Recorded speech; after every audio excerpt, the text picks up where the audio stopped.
Everyone feels fear, but not everyone knows how to face it. Imagine standing at the edge of a cliff, not a real one, but a decision, a moment, a turning point. Your heart races, your breath shortens, and your mind creates 1,000 imaginary disasters. Now imagine someone standing next to you, whispering calmly, "Fear is not in the thing. Fear is in your judgment of it." That person is you, or at least the version of you that understands Stoic wisdom. Today I want to guide you through a different way of seeing fear. 1. Shaped by Stoic philosophy. Fear is not an enemy to fight. It's a messenger to understand. It's not a wall blocking us. It's a flashlight revealing where we need courage. The Stoics didn't teach us to eliminate fear. They taught us something far more powerful: act with courage, even while fear walks beside you. Let me tell you a story. Years ago, a young Roman soldier stood before Marcus Aurelius and confessed that he was terrified of battle. "Caesar," he said, "I am ashamed. My fear feels like a weakness." Marcus looked at him, calm as the morning sea, and said, "Fear is natural. What matters is whether you choose to obey it." He then picked up a small oil lamp. "This flame," he said, "is your fear.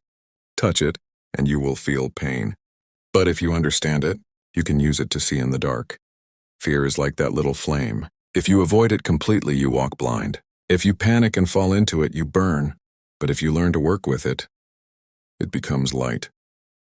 Epictetus once said, "Men are disturbed not by things, but by their judgments about things." Fear is rarely about the event itself.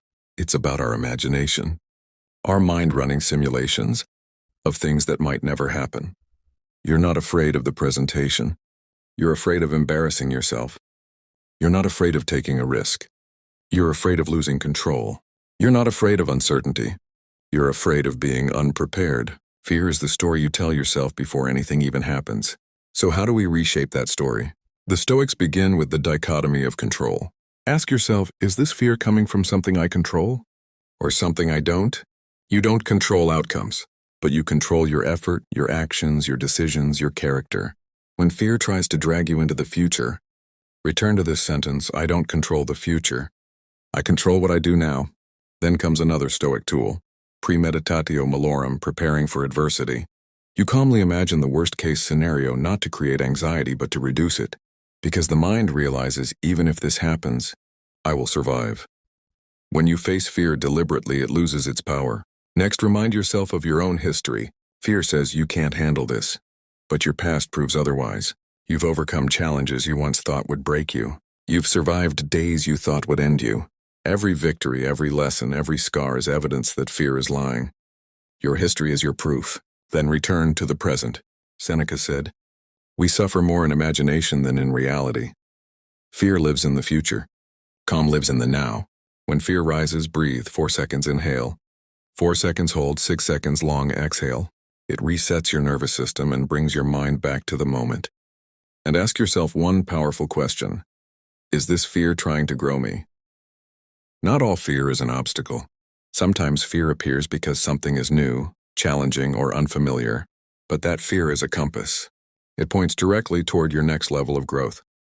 Finally, embrace the Stoic definition of courage: fear plus action, strength. The Stoics never expected us to be fearless. They expected us to move anyway. Courage is not the absence of fear. It is the refusal to obey it. Every time you act despite fear, your mind becomes stronger. Every time you choose action over hesitation, you train yourself to trust your own resilience. So here is the truth: fear is not your enemy. It is a shadow cast by the possibilities of your own life. The next time fear whispers, don't try answer with Stoic clarity: this is outside my control. But my courage, my effort, my actions, those are mine. Bravery is not loud. It is quiet. It is steady. It is choosing action over fear again and again. And when you do that, you become what the Stoics admired most: someone unshaken, focused, and free.